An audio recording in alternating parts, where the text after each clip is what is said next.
Salut, salut, j'espère que tu vas bien et que je t'ai manqué. Si c'est pas le cas, tant pis pour toi parce que tu vas m'entendre parler des problèmes de peau. Donc on va autant parler de l'acné d'adulte, mais aussi des problèmes liés à l'utilisation du port du masque.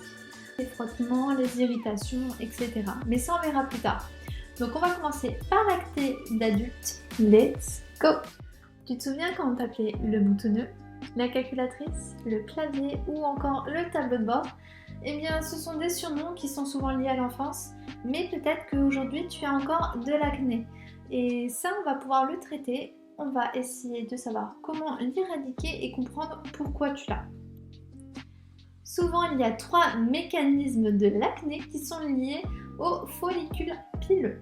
Donc premièrement, tu as la séborrhée, c'est lorsque ta peau surproduit du sébum et du coup tu brilles de mille feux, tu es une boule à facettes, tu resplendis, mais souvent la plupart du temps c'est lié à tes hormones qui sont androgènes. Donc c'est un problème hormonal.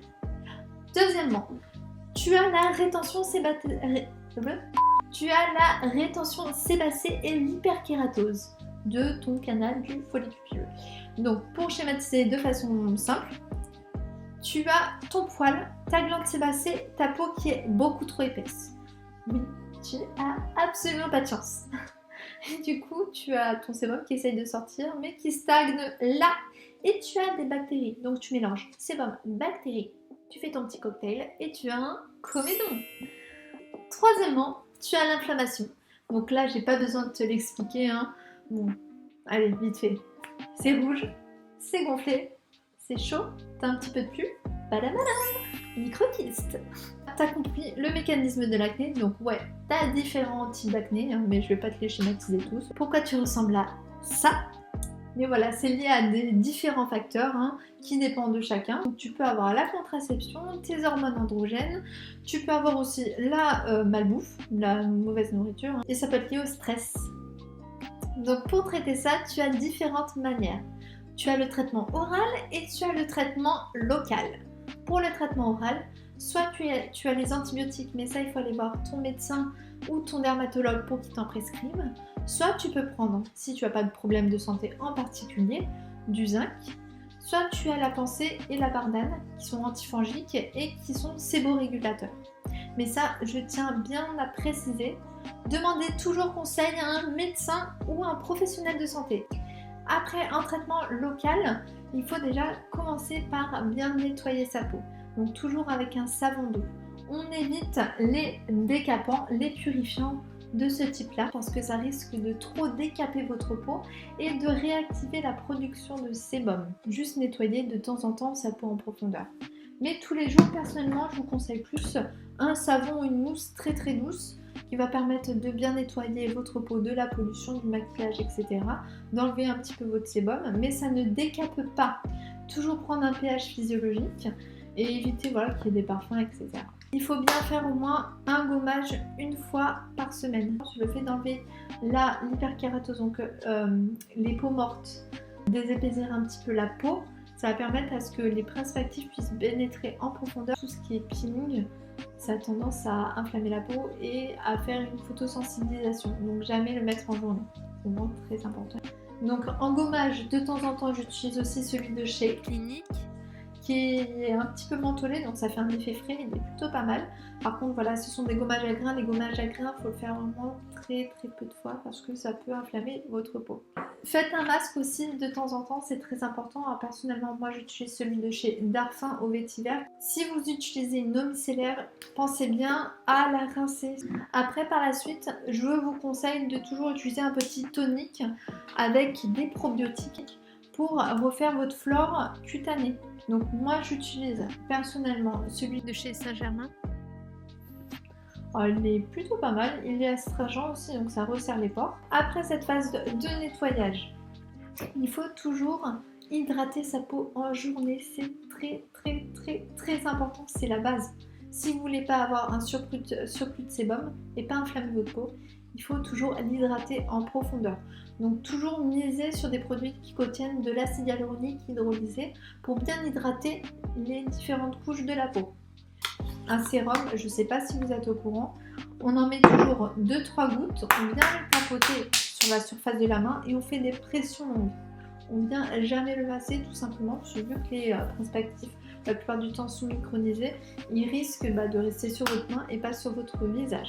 En sérum aussi que j'aime énormément, et franchement il est génialissime, hein, c'est celui de chez SkinCeutical. Vu que vous l'avez compris, votre peau acnéique a tendance à s'épaissir, à s'inflammer et à surproduire du sébum. Donc la plupart du temps, il faut venir limer la peau pour la désépaissir, favoriser la sécrétion du sébum, hein, qu'elle soit facilitée tout simplement, mais aussi jouer le rôle d'anti-inflammatoire. Donc le soir, favoriser des micro-peelings comme celui-ci de chez SVR. Je ne l'ai pas testé, mais apparemment il est plutôt pas mal. Hop, qui contient du gluconolactone qui va permettre de limer votre peau, mais aussi du niacinamide qui est anti-inflammatoire. Il y a ce petit bijou là aussi que j'utilise pour ma peau, donc c'est le rétinol. Alors le rétinol on l'utilise surtout en hiver, jamais en été parce que c'est photosensibilisant. C'est un dérivé de la vitamine A, donc ça va permettre de jouer le rôle comme pareil un peeling en fait tout simplement. Donc, par maquillage, choisissez toujours ceux qui sont non comédogènes, donc qui sont à base d'eau et non d'huile pour éviter de fabriquer encore plus de sébum. Tous les jours, portez une protection solaire, c'est très important. Le soleil a tendance à inflammer votre peau. Autre petit tips qui peut vous aider, c'est changer votre thé d'oreiller régulièrement. C'est bête, je sais. Mais il y a certaines personnes qui ne le font pas et ça peut favoriser la prolifération de bactéries. Donc changez-la régulièrement. Ceux qui ont un acné hormonal, prenez rendez-vous avec votre gynécologue ou avec votre médecin pour avoir un traitement adapté. Fais attention à ton alimentation. Évite de manger tout ce qui est charcuterie, fromage, lactose, donc tout ce qui est produits laitiers, sucre, enfin évite de manger tout ce qui est bon. Favorise tout ce qui est détoxifiant, donc bois du thé, bois beaucoup d'eau, parce que plus on s'hydrate de l'intérieur, plus on hydrate de l'extérieur, et la peau le vaut bien. Et dernièrement, mate ton stress. Pourquoi ? Tout simplement, le stress favorise la montée d'androgènes. Et comme on a vu, les hormones androgènes favorisent l'acné. Donc voilà, j'espère que tu as trouvé les solutions pour contrôler ton acné et essayer de la diminuer. Là, on va passer sur les problèmes que l'on a liés au port du masque. Vu que je travaille en pharmacie, je suis obligée de porter H24 le masque. À chaque fois, j'ai des frottements ici, en bas du visage et derrière les oreilles. Donc, pour tous les personnels soignants, n'hésitez pas à bien utiliser des bons produits pour essayer de refaire bourgeonner votre peau et éviter les frottements.